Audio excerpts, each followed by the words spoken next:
Hi guys, so for today's video, no, it's my day 2 post-op or post-laser. So muna siya bago ko na humagligo. So nisugod na siya itom, no, ang katong mga pula-pula, gasugod na siya itom. Then na siya mga puti-puti, wala ra kay na kog kuan kay murag sa ointment na. Pero karon wala pa ko nakabutang og ointment. So mao pa na siya, wala pa na siya ointment, mao na siya ang gitsura. So guys, iyan na siya guys, itom-itom na siya, ni itom na siya mga day. Or siya bag kung sasamad pa ni kugan na siya, naman na siya ang agi. So, pero redness ra gyapon, popular gyapon. Sagana gid siya. So mamutang ko og ointment dayon og kuan og sunblock, then ma-update na pud ko pag human kung sa hitsura, matabunan ba ni? So, hamutang sa ko ha. So, naano ko ta din hino? Dili ra kay nahayag din hinga side ni kawang ko mapungkuan dito sa gawas good. Dili man ko pwede magpainit. So, diri ra ta bahalag dili kay klaro, no? Basta kay makita ninyo nga mamutang ko. Then pag man ako pamutang madtor ko ron sa gawas sa hayag.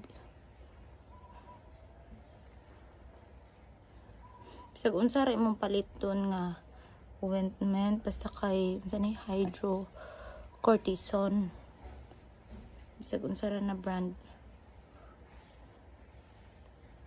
diri sa may ilong nga side kay mura kuan naa dira ang hapdos gamay, gahait-hait siya, muna siya ang update, hait siya kay mura mo gunig kuan laser siya pero murag dagom ba, murag na idagom. Kung sa manual pa to, hindi pa to sa high-tech na technology, murag itusok-tusok og dagom. Murag high-tech naman taron. Nang naanay mga laser. Kabantay mo anang derma roller.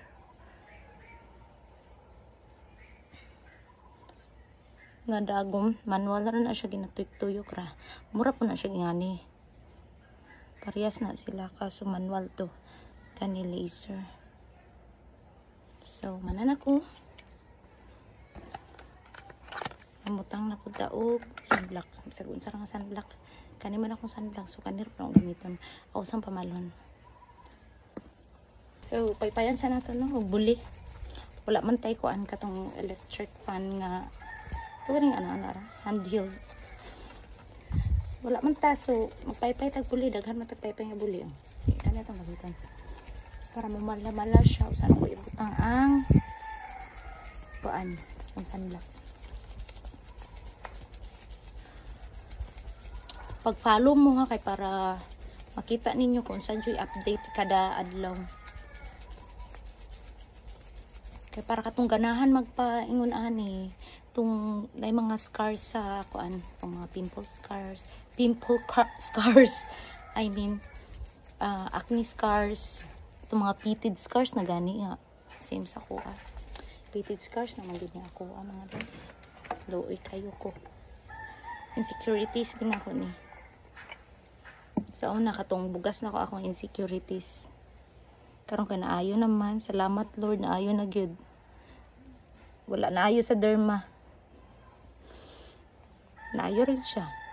Nakaingon gyud ko. Sakto gid akong desisyon nga muundang kog derma. Maundang ko pa derma. Kay dako na kay ko gasto, gabalik-balik ko nya.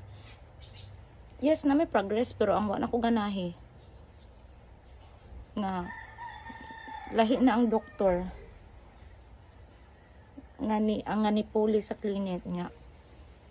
Imbis nga every 6 months na ko ato, iya kong gipabalik og every month. Taliman ka ana.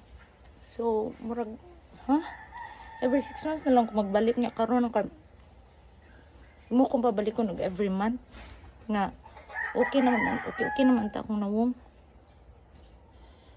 Muna na ba ako 3 months na baya dapat ang kuan ang straight nga every 6 months na ko ato, then pag balik na ko kay lahi man ang nipuli nga derma, anak nga time kay nag seminar training and seminar tong derma na ko.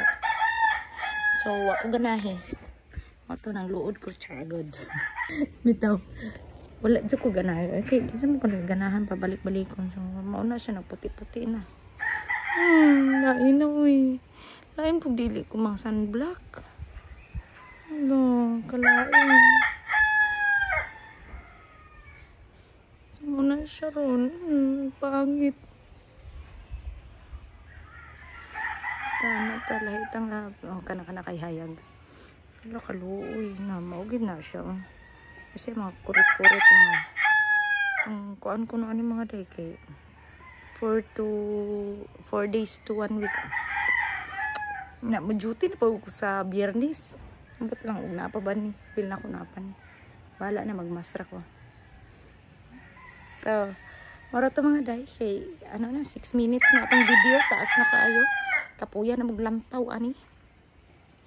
So, salamat sa paglantaw. Ugma na pod. Follow ko para man-notify mo kung i-upload na ko kuan another episode sa ato ang CO2 fractional laser nga journey. Char. So, mao na to. Thank you for watching mga day. Bye-bye.